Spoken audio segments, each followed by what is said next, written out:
in their ingenious decision making, instead of getting to the root of the problem, what they instead decided to do for probably the past couple decades is bus homeless people to other states. Okay.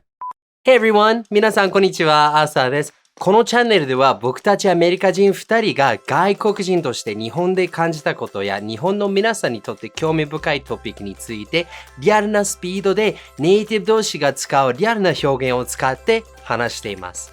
実は一般的なレッスン教材は英語学習者向けに作られているためリアルな会話とはちょっと違っているのでたくさん聞いてもレッスン力は意外と伸びないのです。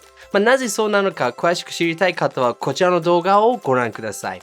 本編は The Austin and Arthur Show というチャンネルで公開しているのですが The Austin and Arthur Friends というメンバーシップに登録していないと字幕もないのでちょっとハードルが高めです。そこでこちらのチャンネルでは時々その会話の一部を日本語と英語の字幕付きで公開しています。ぜひリスティング強化や理解度のチェックに使ってくださいね。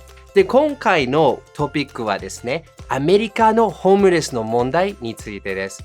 最近アメリカで悪化していて、僕らにとってとても悲しい話ですが、アメリカの現状が理解していただける機会にもなるので、参考になれたらなと思います。それでは、Let's get started! Cheers! Cheers.This isn't sake. What? No?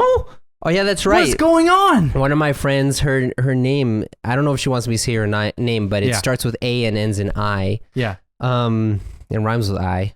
She gave us this Captain Crow Pale Ale because she knows you like beer too. Yeah. Austin, how is it? Terrible. I love this. It is really good. I've had this before. So I've seen this beer before here in Japan. Yeah. I've only seen it at like craft beer places. Mm-hmm. So like I've known that it's made in Japan, but I haven't tried it before. Yeah. And I'm happy we get to try it now because this is awesome. Yeah. I have to say, I feel like so I'm not like a huge IPA guy. Yeah. And in America is the land of the IPAs. Yes. But here you can get a lot of really good pale ales too, which is something I like. But yeah, we're going to finish this. This isn't going to take us too long. And then we're going to move on to another sake gift from one of our fans, Hiromi. I think she's from Fukuoka, I think. Let's see, I'm not sure. We'll dive into this a little bit more. This is this is in Fukuoka. Yeah. So we'll talk about it. Down where my family's at. Yeah, in Kyushu. Yeah. But Austin, what are we going to talk about today? We are going to talk about something that I think a lot of people pretend not to exist here. Yeah. And that's homelessness. Homelessness. Yeah. Which someone we know, I'm not going to say names, Austin, said that there's no word for homelessness in Japanese. So if you guys know the word for homelessness in Japanese, let us know. I know of homuresu, but if there's like a jukugo phrase, let us know. Yeah, it's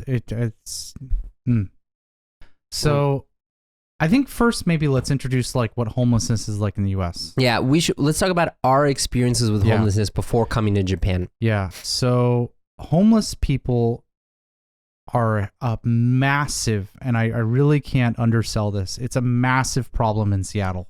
Yes. Like, basically, like I'll kind of explain what happened. So a lot of homeless people, turns out, really like staying in places that are warm. Stay in places that are warm. Yeah. Freezing to death while you're sleeping outside is often not something people want. It's not very beneficial. So a lot of homeless people move to California, right? California doesn't want homeless people. Because there's a lot of homeless people already there. Yeah. So in their ingenious decision-making, instead of getting to the root of the problem, what they instead decided to do for probably the past couple decades is bus homeless people to other states. Okay. And one of the places that homeless people often get bused to is Seattle. Yeah, well, actually, that is a good strategy for reducing homelessness in your state. Yeah, you just send them to somebody else. It's like, that's not my problem. It's like putting the dirt under the carpet. Yeah, exactly. So, So what, like, it was pretty crazy because I remember, like, I grew up in the 90s. I was born in 1990, right? And I remember as a kid, like, you would see, like, a homeless person, you know, especially if you go to Seattle, like, every once in a while you'd see, like, a homeless person on like, a street corner. And then I remember, like, when I got a little bit older, when I was about 10, like, in 2000, it became more common. Yeah. You would start to see homeless people in, like, smaller towns. But it was always, like, still very rare thing. They would be, like, on the side of, like a highway exit. Yeah. Right. And, you know, they would be holding up signs, because usually homeless people in America, they'll hold up signs. Some of them are lies, some of them are truths, but the most common signs you'll see is like, I'm a veteran, and please give me money, or you know, I have a family and I have 2 kids I'm trying to feed for, please give me money. Yeah. You know, and you know, it was kind of interesting because I feel like a couple years later, some homeless people started getting more creative, and they would kind of joke about, like, need money for beer, like, you know, and it's probably true, but like it's like the honesty is like kind of funny. It's like, man, okay, you made me laugh. Here's some money. Right. And so they're very open about asking for money in America. As things progressed, I think in like 2008, 2010, you had. Are you familiar with Tent City? Yeah, Tent City. Yeah. Yeah. So I mean, they had Tent City in UW in the U district for a while. Yeah. So Seattle was one of the host cities for Tent City, and so Tent City was what is it? Yeah, it was this stupid plan. I don't even know who came up with it, but some people who, in my opinion, were trying to profit off homeless people through the guise of setting up a place for them to live. But yeah, so basically it's like these big designated areas that the local residents had no vote in whatsoever. Really? Nope. Wow. That's people were furious, man. Yeah. Because I mean, do you want like 200 homeless people to suddenly you haven't live actually described what it is. What is it? So basically it's this big area, and there's these like portable like tent houses that are set up, and the idea is it's like, look, these are there to give people a place to live, right? It's like, look, it's not a permanent thing, but it's like, it's better than you sleeping on a sidewalk, right? And, you know, the idea is like they would give them a place to live. There would be access to like medical care, rehabilitation, and like, you know, it would be kind of like a rehab program to try and get these people back on their feet, right? And they just put these places up. Yeah. And that was a big reason why they ended up getting torn down, because people were pissed, man. Yeah, I gotta say, just from my experience. So I went to UW, the University of Washington in Seattle. The first time I went there to check out the campus was in 2008. Yeah. Then I went to school there in 2009. And I remember when I went to school there in 2009, you know, kind of above like the northern part of the campus before you get to Greek Road, there's kind of like this parking lot area of the Episcopalian Church, whatever. Yeah. And I remember when I came back in 2009, there were a ton of tents there. Yeah. And I was just like, what is this? And I asked someone, I'm like, what is this? They're like, oh, that's a tent city. What? Yeah. What's that? They're like, oh, just the homeless people got put there. Yeah. Like, well, who put them there? The city. Yeah. So the city said, oh, the homeless people will live here? Yeah. And it was so strange to me because for the longest time for me, like homelessness is something that you should try to get rid of. Yeah. Yeah. Right. But it seemed like in Seattle, people were just like, hey, it's okay. Let's just all be friends. Yeah. And so like these people weren't, like the residents weren't like given like a vote of whether or not they wanted them there. And so like everything was just kind of thrust on people. Yeah. And Tent City, it moves every once in a while. Yeah. Yeah. They do move. But a lot of the time they were put up in like residential areas. Yeah. And it's like, you know, it's pretty understandable if you're a family, like you don't want a homeless person next to your kids. Yeah. Right. It's like, yeah, most homeless people probably aren't dangerous, but like, dude, you don't know. Yeah, like I don't want strangers living next to my children. Dude, I'm sorry.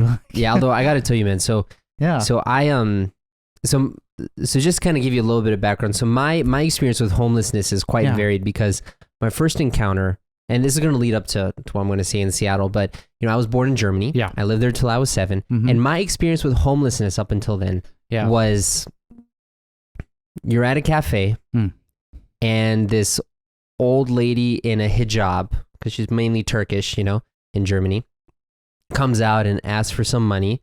You ignore her. Yeah. And she comes to your table because it's outside seating. She comes to your table. You ignore her. She goes over to the next table. She gets ignored. She goes over to the next table, gets a couple euros. She just kind of goes through like that. Or they come with a rose saying, hey, do you want to buy a rose? Whatever.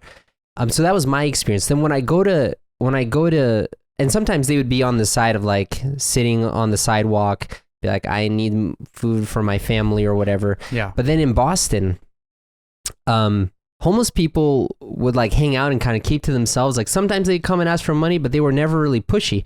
Yeah. But then when I went to Seattle, I met so many super pushy people. Yeah. And people who, it almost seemed like they were choosing to be homeless. Cause I remember, just to tell you, so I was in, what do you call the Pioneer District? Is that that area? So I was chilling in the Pioneer District in Seattle, and there was this one old lady who was coming up to me, and she was just saying, I haven't eaten anything in 2 days. I'm starving. Can I have a little bit of money to get a sandwich or something? And, as a tactic to not give money to homeless people, I'd only have a card on me, a debit card. I said, sorry, I don't have any cash. I only have card on me. She said, then go to a cash machine.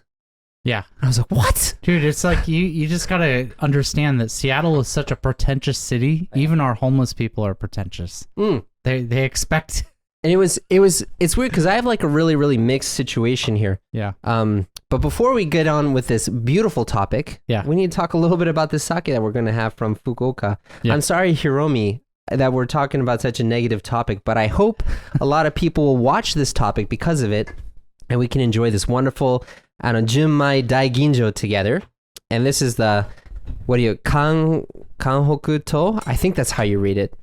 I'm not sure. Oh yeah, Kanhokuto down at the bottom. Kanhokuto, Junmai Daiginjo. I'm excited for this, man. So let me pour it for you, man. It's got a nice little constellation thing on the lid. Yeah. So I mean, we've kind of brushed on the topic of homelessness in America. I just want to. I have a couple of stories I got to share. Just to kind of because I actually, because I wasn't used to homelessness. So the way it is in Seattle,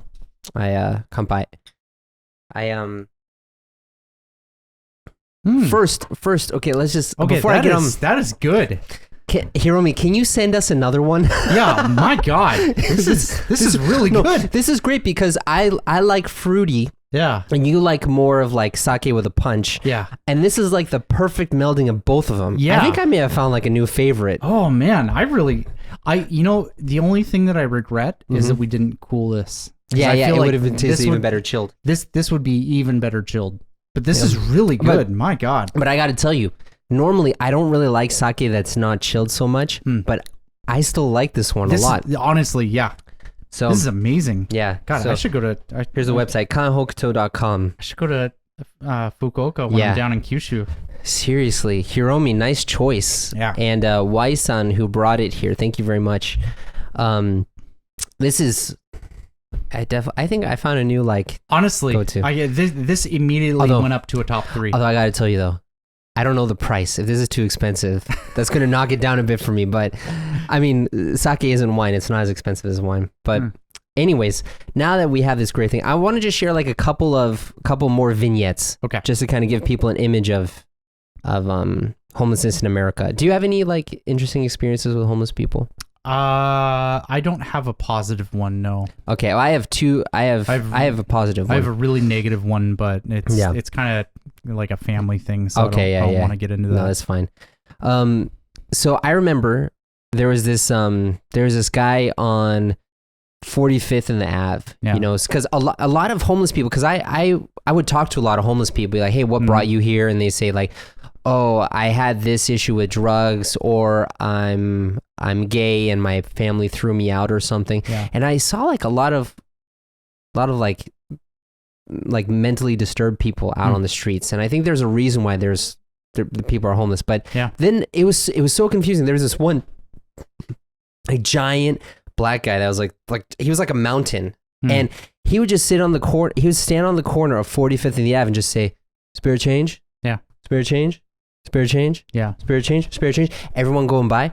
And then like, I remember one time someone was walking by with like a pizza and they were like eating it. It was like, "Can I have a slice of pizza?"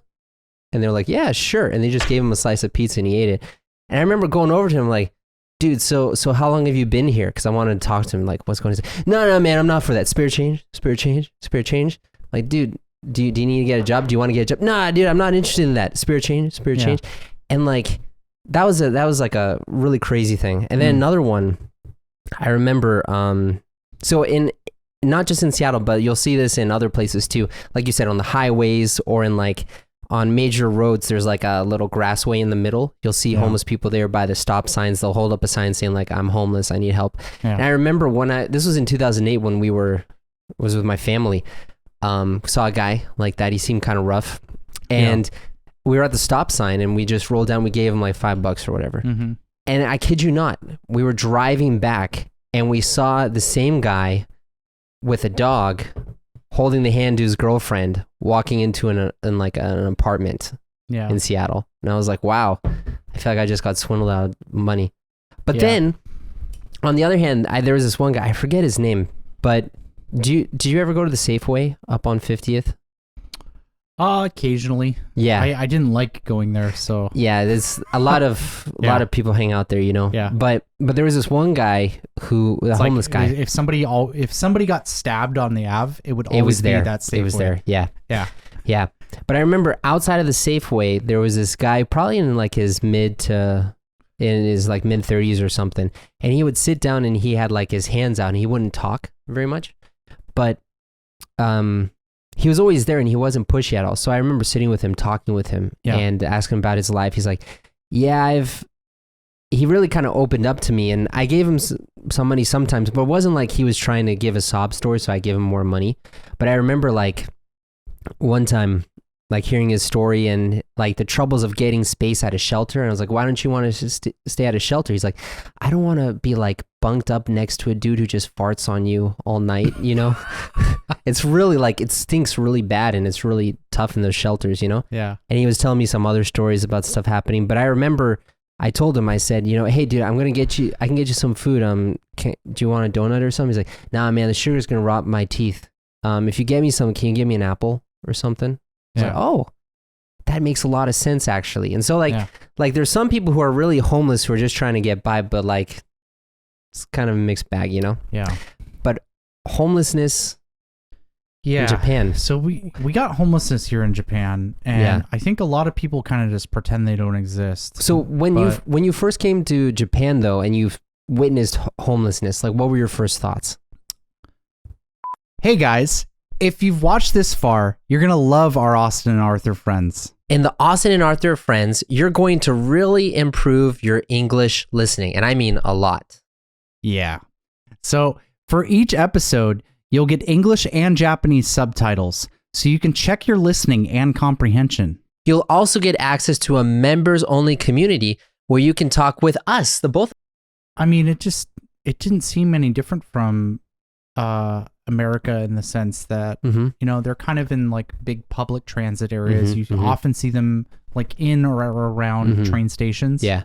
But I think the big difference here in Japan is I think a lot of homeless people hide themselves. Yeah. Like what I mean by this is like, I think the biggest and easiest area to spot homeless people here in Tokyo is Shinjuku. Yeah. Like if you go to Shinjuku Station, you'll see these big stacks of cardboard boxes. Yeah, under like around the south side. Yeah, that you kind of think it's like, oh, they're just piling that up for garbage day or whatever. But no, that there's people who live in there. Yeah. Right.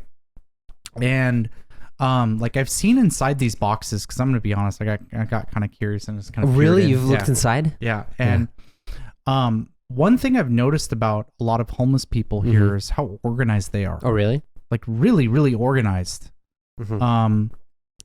And they're always men. I've never seen a homeless woman here, and maybe they exist, and I'm sure they do, but I have never seen one. You know, now that you say that, I've never seen a homeless woman. I've never seen a homeless. I've seen one homeless woman Really? before. Yeah, actually near the station. I've never in my life seen a homeless woman in Japan, and like I'm sure they exist, but it just is. It's odd to me because you see homeless women in America. Yeah, all the time. All the time. It's like homeless it's like men. half. Yeah. And so, yeah, that's really surprised me. But I feel like there's also like different kinds of homelessness here because you'll see the guys like outside stations. They're often older men, and I haven't personally talked with any of them, but I've read stories that have kind of like interviewed these guys, and most of them are like former salarymen that either their wife left, took the house, and just abandoned them because like they didn't want to deal with them after they retired. Yeah. Or they gambled their money away or made bad business decisions and lost all their money, and their family was like, well, you're poor now, so see ya. Yeah. Yeah, so they kind of got like kicked out because they couldn't provide anymore. Yeah. So I think that's a really common story for a lot of these people.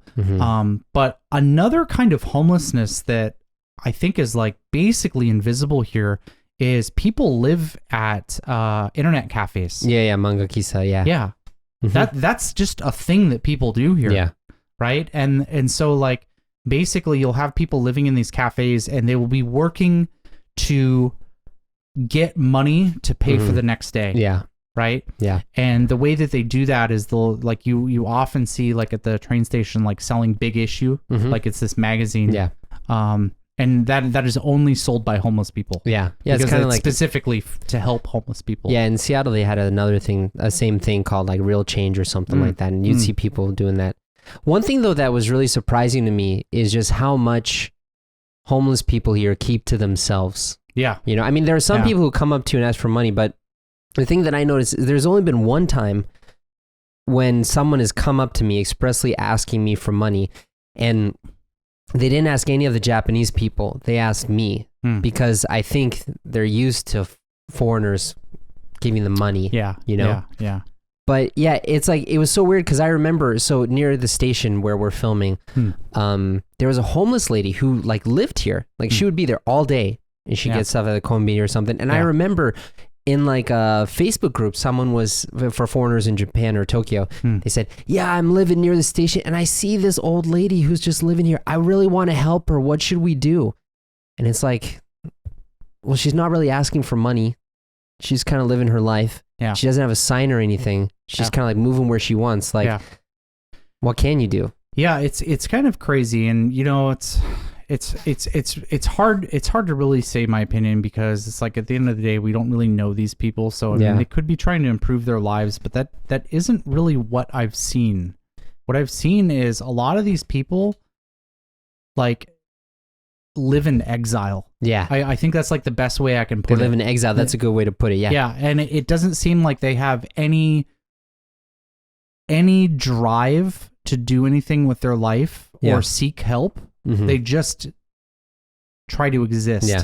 And that's it. Yeah, and they're not trying to like use a lot of people. They're just trying to deal with what they've been given, and they just kind of make do. Yeah, it really kind of, I don't know, like I have such mixed feelings about homelessness because of all the problems that I had like living in Seattle with homeless people, but like it kind of disappoints me with a lot of society here because people straight up act like they don't exist. Yeah. You know, and that maybe that's a Tokyo thing. Maybe if you get in the countryside, people are a little bit more sympathetic of things, but man, it's hard to see that. It's like it reminds me of the untouchable people in India. Yeah. Right? Where it's like it's a caste system and then like the lower class. I really wish I remember what the term was in Hindu for it, but yeah, they're called like the untouchables, and it's just class of people who are just dark skinned. Yeah, honestly. That basically the entirety of Indian society shuns. They won't even like look at them. Yeah.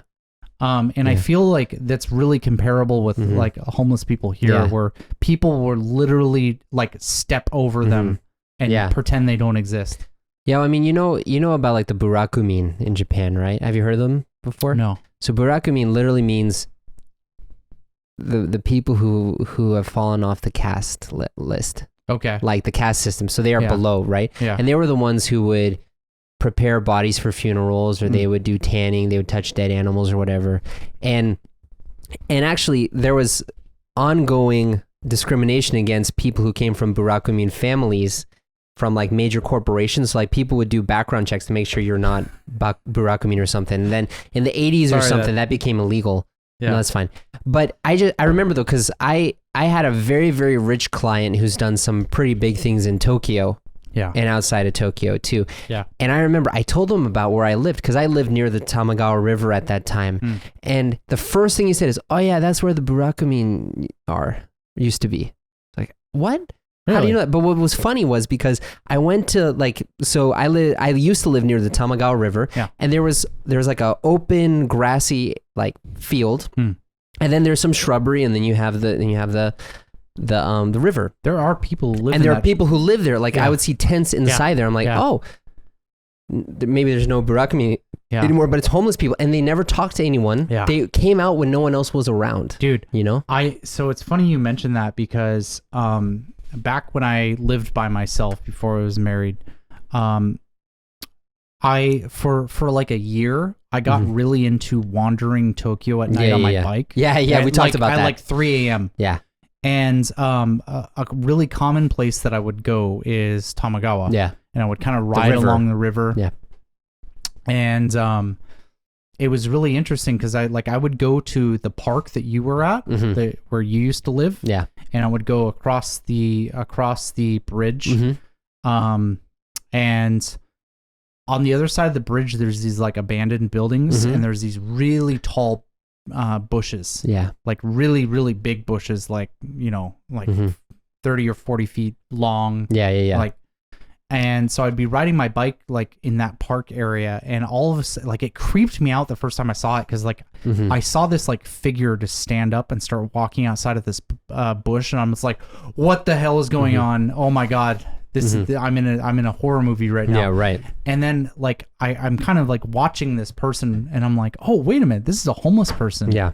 They just appeared. Yeah. Like, Yeah. It was so crazy to me. And then it's like the more that I went there, the more that I often saw them. And Yeah. Have you seen the movie Tokyo Godfathers? No.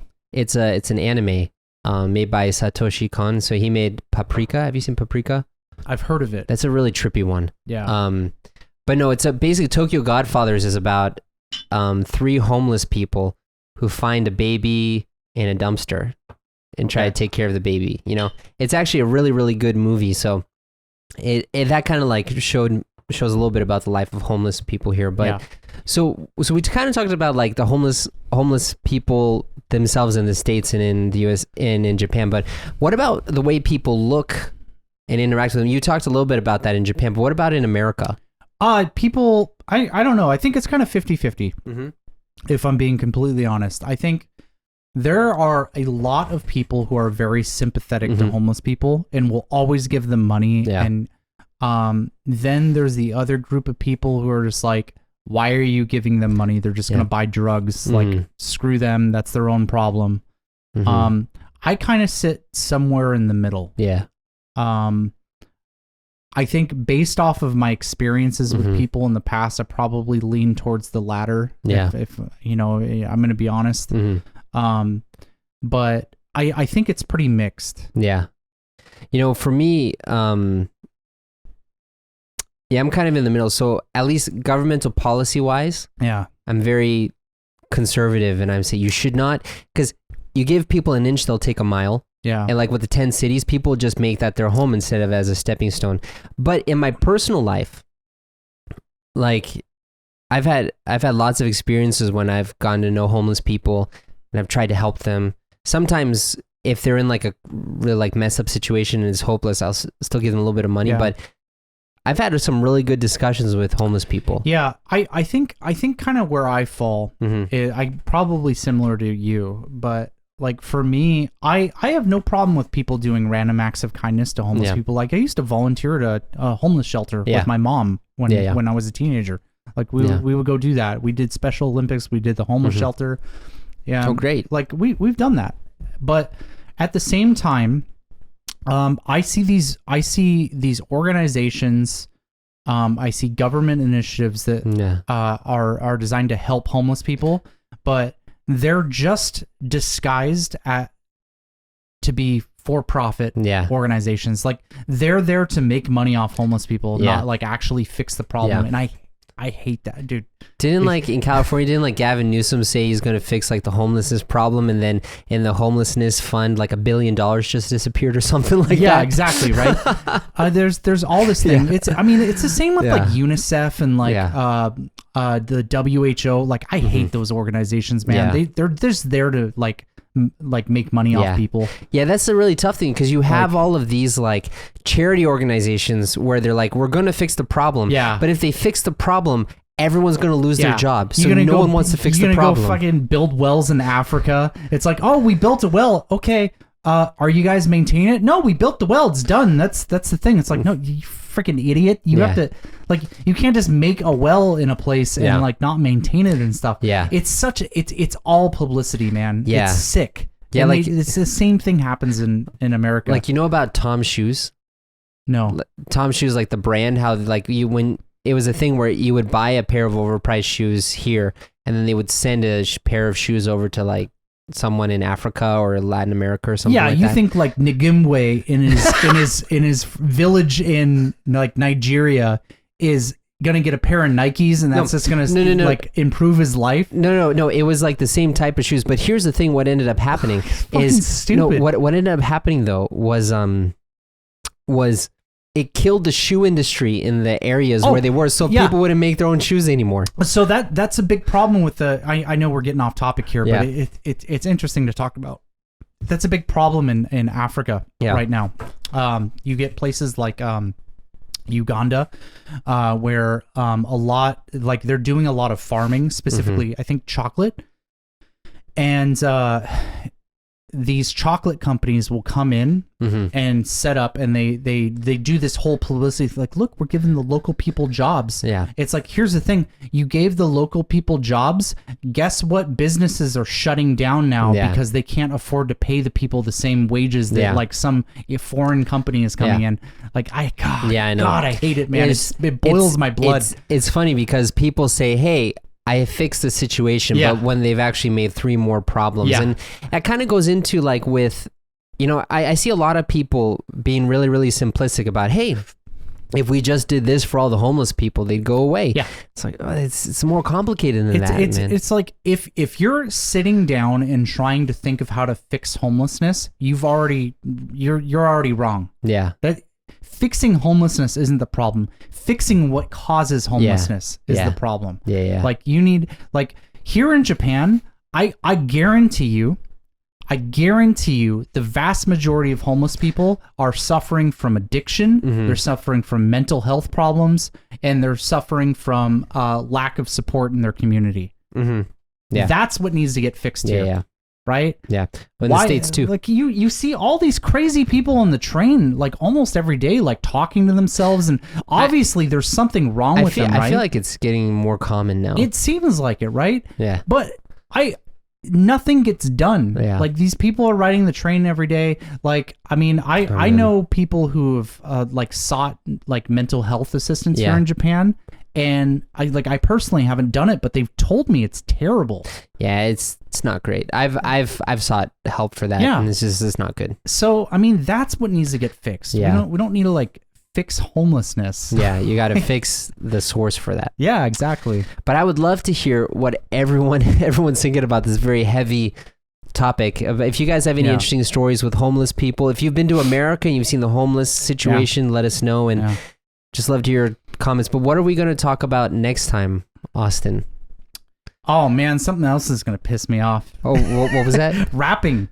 The rapping culture. Not like the rapping culture. Yo. Let me get that gift for you, dog. The package rapping culture in Japan, which I love. So this is going to be a great discussion. Yeah. See you next time. 英語を実際に話せるようになるには、自転車の乗り方を身につけるのと同じように、実際に使うことが大事です。自分のリスニングを磨きたい方のために The Austin and Arthur Friends を作ったので、ぜひご確認ください。でも、リスニング以外にも、実際に外国人と対面して話そうとすると、頭が真っ白になって言葉が出てこなくなってしまうという悩みを抱えている人もいるのではないでしょうか。Maybe you have that problem. I did too. 昔も僕も同じように日本語をたくさん勉強したのに日本に来たら全く話せなかったという辛い経験をしたことがあります。他の方に英語を実際に気軽に話せるようになって昔の僕と同じ辛い経験をしないように世界とつながる英会話メソッドを開発してなるべく多くの方に届けたいと思っています。で、そのメソッドの詳細が学べる無料動画講座をメールでシェアしているので、気になる方はぜひこちらをクリックするか、動画の概要欄にあるリンクをクリックしてぜひご登録ください。Anyways, thanks so much for watching and I'll see you next time. これからも一緒に世界とつながりましょう。See you next time. Bye.